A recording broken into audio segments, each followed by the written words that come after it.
Il y a plus de 3 ans, le 24 février 2022, Vladimir Poutine a poursuivi l'invasion de l'Ukraine entamée dès 2014 avec l'annexion de la Crimée et la guerre du Donbass. La Russie rêve de rebâtir un empire sans frontières. L'Ukraine et son peuple résistent courageusement. Toute une nation se bat. Nous lui devons respect et reconnaissance. Le dévouement et la pugnacité du peuple ukrainien ont fait échouer le plan opérationnel de Vladimir Poutine. Le pouvoir ukrainien est toujours en place et Kiev n'est jamais tombé. Il n'en reste pas moins que la Russie poursuit une opération de destruction de l'Ukraine par l'agression armée, mais aussi par les politiques de répression et de russification forcée, visant à éradiquer toute trace de la culture et de la langue ukrainienne dans les territoires occupés. Depuis la prise de contrôle du Parlement de Crimée par des groupes armés russes, se pose la question de la souveraineté de l'Ukraine. Reconnaissons-nous aux Ukrainiens le droit de décider pour eux-mêmes? Ou sont-ils condamnés, même indépendants, à rester dans la sphère d'influence et sous le contrôle de la Russie? Pour nous, la réponse est évidente. Le peuple ukrainien est souverain. Il doit pouvoir décider de son avenir. Alors, toute négociation sur la fin de la guerre ne peut être considérée comme telle et ses conclusions ne peuvent être reconnues par l'Union européenne et la France que si ces 3 conditions sont respectées. Si l'Ukraine est actrice des négociations, si l'Europe participe aux pourparlers et si les garanties de sécurité de l'Ukraine comme État-nation indépendant et souverain sont données. L'Europe, jusqu'ici, a refusé l'écrasante logique impérialiste russe. Car ce qui est en jeu, ce n'est pas seulement la pérennité de l'Ukraine, mais c'est l'avenir de l'Europe. Pour les dirigeants russes, l'objectif n'est pas seulement l'annexion de l'Ukraine, c'est le démantèlement de l'Europe. L'Union européenne doit donc s'affirmer comme une force politique, ce qui implique aujourd'hui, de ce contexte, de s'affirmer également comme une force militaire. Car depuis 2014, l'Union européenne n'a rien fait pour renforcer sa défense commune. Certes, il y a eu 2022, un sursaut bienvenu. L'Union européenne a su être présente auprès de l'Ukraine et à l'aider financièrement, de manière humanitaire et de manière militaire. Mais l'Europe est-elle davantage en capacité de se défendre qu'en 2014? Je ne le crois pas. Elle s'en est paresseusement remis aux États-Unis, les considérant comme le garant ultime de notre sécurité. L'Europe s'est reposée sur les États-Unis et a alors renoncé à s'imposer comme un acteur majeur sur la scène internationale. Ainsi, le 18 février dernier, une discussion bilatérale sur l'avenir de l'Ukraine se tenait entre les États-Unis et la Russie. Les Européens étaient exclus, l'Ukraine écartée. Ce jour-là, l'Europe a pris conscience de sa solitude et de sa fragilité. Elle a assisté impuissance au changement de positionnement des États-Unis. Non seulement les États-Unis votent contre la réaffirmation du soutien à l'Ukraine lors des assemblées des Nations Unies, menacent de retirer leur soutien militaire, mais ils reprennent également à leur compte la propagande russe. Propagande russe que nous entendons malheureusement sur nos bancs dans les bouches de Marine Le Pen. Ce jour-là, cette guerre lointaine aux frontières de l'Europe s'est imposée à nous. Impossible de zapper, d'oublier. Pour la première fois depuis 1945, la peur de la guerre s'insinue en chacun de nous. La menace russe se concrétise et la protection américaine s'étiole. Donald Trump prétend 80 années de construction du droit international, en fondant sa politique sur l'intimidation, la prédation et l'extorsion. Il s'engage dans la course à l'accaparement des ressources, que cela soit par le chantage par rapport à l'Ukraine ou par l'expression de la volonté d'annexion du Groenland. Il ne reconnaît que la force brutale et se permet d'humilier devant les caméras Vladimir Zelensky, président de l'Ukraine et héros de guerre européen.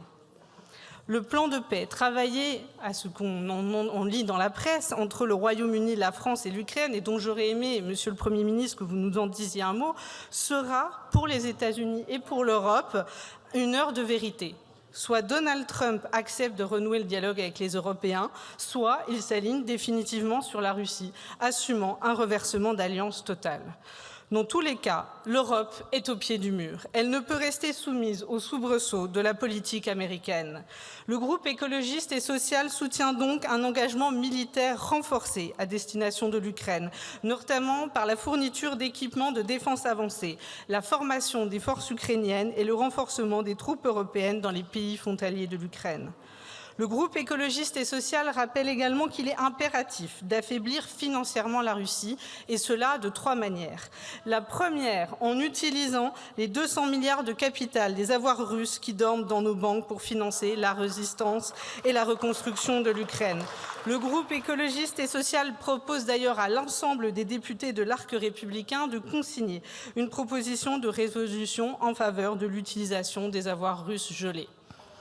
Ensuite, il faut arrêter l'achat de gaz, de pétrole et d'uranium enrichi russe. Chaque euro versé à Gazprom ou aux compagnies fossiles est un euro qui finance la guerre russe. La vraie souveraineté passe par une transition énergétique ambitieuse qui nous libère des hydrocarbures russes et américains. Enfin, sortons de nos dépendances aux engrais russes, dont la France est le plus gros importateur. La sortie du modèle de l'agriculture intensive est tout autant un impératif écologique qu'un impératif de souveraineté. Sortir de la dépendance énergétique, c'est cela, la véritable zéro dépendance. Le groupe écologiste et social appuie la demande des Ukrainiens que Vladimir Poutine soit jugé devant la Cour pénale internationale pour les crimes de guerre commis.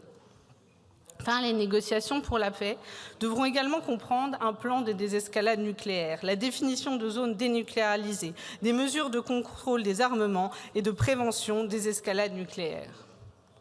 La priorité aujourd'hui est de garantir une sécurité européenne autonome. L'Union européenne doit accélérer la mise en place d'une défense européenne incluant le Royaume-Uni et travailler en partenariat avec des alliés non alignés. Cela est nécessaire pour la garantie de notre sécurité, la stabilité du continent et plus largement celle de l'ordre international. Pour cela, il est indispensable d'adopter une stratégie diplomatique unifiée. L'Union européenne ne sera crédible sur le plan international que si elle adopte une stratégie diplomatique concertée et cohérente. Il est aussi nécessaire d'établir une base industrielle de défense européenne afin d'être opérationnellement indépendant et de garantir l'interopérabilité entre les armées européennes. En effet, augmenter les dépenses de défense si c'est pour acheter américain, cela ne garantit pas notre indépendance. Et pour assurer cette souveraineté industrielle, la France doit activement empêcher la fermeture des industries françaises. Perdre aujourd'hui des compétences et des capacités de production est une grave erreur. Il est temps là que le gouvernement mette en accord et en cohérence ses discours et ses actes. Enfin, il convient de renforcer le pacte vert et d'amplifier les mesures permettant de sortir de la dépendance aux énergies fossiles en provenance de pays ennemis ou de potentiels rivaux systémiques. La dépendance énergétique de l'Europe à la Russie, aux États-Unis et au Qatar n'est pas viable dans le cas de conflit mondial. Enfin, l'heure n'est plus aux hésitations. Si certains pays bloquent par opportunisme ou par rapport idéologique avec Poutine ou alignement avec Trump, avançons dans une coalition des pays volontaires prêts à garantir notre propre sécurité. La sécurité de l'Europe et de la France passe également par un changement dans sa politique étrangère. La Russie cherche à développer ce qu'elle considère être une majorité mondiale, c'est-à-dire s'appuyer sur les pays du Sud pour construire une majorité contre l'Occident. L'Europe ne doit pas laisser la Russie s'isoler. La France et l'Europe ont ainsi l'impératif moral et l'impératif diplomatique de ne pas laisser s'installer un double standard. L'Europe ne peut pas défendre l'intégrité de l'Ukraine et abandonner la Palestine. Le droit international doit prévaloir partout et protéger chaque peuple. L'aide humanitaire à destination des Gazaouis vient d'être suspendue.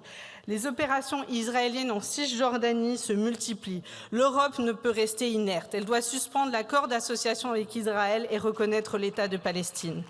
Enfin, nous, écologistes, nous souhaitons affirmer que nous ne pouvons soutenir une économie de guerre inconditionnelle qui reviendrait à abandonner la bataille climatique et à faire passer au second plan la lutte contre la pauvreté et les inégalités. Ce que nous proposons, c'est une écologie en période de guerre, renforcer nos avantages stratégiques par des mesures limitant la dépendance de notre pays aux énergies fossiles, prenant en compte la finitude et la rareté des ressources critiques et anticipant la dépollution des environnements affectés par les activités militaires.